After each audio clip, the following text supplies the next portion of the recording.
Um, I guess I really believed Jamie and Maggie's love on the page, and I had had such a wonderful time working with Jake on Brokeback. I believe that we could get there again, actually with hopefully with greater results, because we didn't really love each other that much the last time. Thanks, Jake. And then the more conversations I had with Ed and Marshall, the more it became apparent to me that it was, I don't know, an adventure worth taking. Jake? I just think there comes a time in different people's lives where they say, do I have real love? Do I want real love? What is real love? And when I read the script, I happened to be in a period of time where that seemed to be sort of a prescient question, and for some reason I have always loved, for obvious reason, I have always loved movies like Jerry Maguire and Jim Brooks movies, and I feel like they're closest actually to some kind of life that I live. And when I read this, I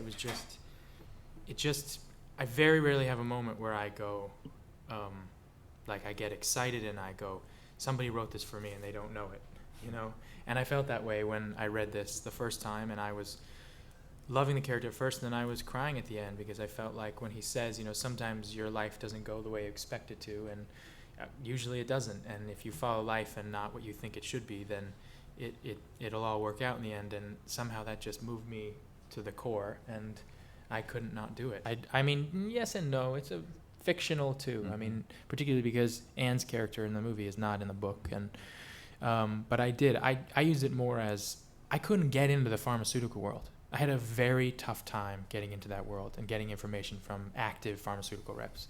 And I talked to my doctors, and they gave me pharmaceutical reps to talk to, but it was hard to get the truth out of them about what happens and what did happen if they were active during the 1996. And so Jamie was really an essential part of it, along with people who would sneak information to me on set and say, like, my brother's a drug rep, and he just wanted me to give you this pamphlet about blah, blah, blah. Please don't tell anybody you got it from me. And I'd be like, okay, thanks, Okay, Alison?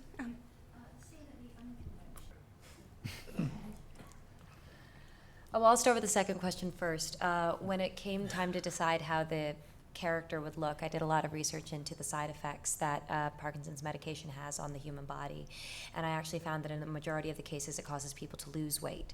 So that kind of that was my jumping off point for how I was going to look in the film. And the nudity wasn't resting on that sort of cheeky observation. And had the medication caused people to gain weight, I would have gained weight and still done the nudity, because I think the nudity is a really essential part of the story and shows the intimacy that Jamie and Maggie feel together, and how their relationship shifts from sex into love. And I don't know, I think the film is a really wonderful and truthful exploration of intimacy in a relationship.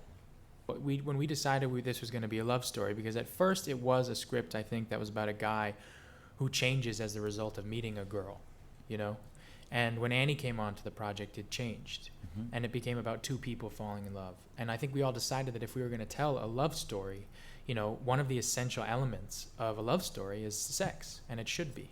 And if we were going to be as open and intimate in the love story as we could be, we'd have to do the same thing in the sex. And when you see two people in a movie like that, particularly as an actor, and they're portraying two people in love, it's like, how do you really truly, even unconsciously, believe that these two people are going to be in love if they don't want to be naked around each other? If the guy, I don't know about you guys, but I've never had sex with boxers on, and it's an odd thing to watch an actor Jake, leave. don't reveal so much, honestly. Sorry.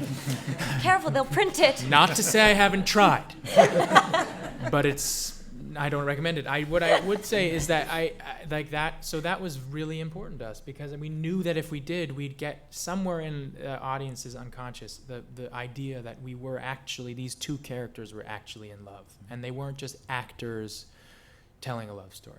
I love when you get all film historian. You know what? I love when you go all film historian. I'll film.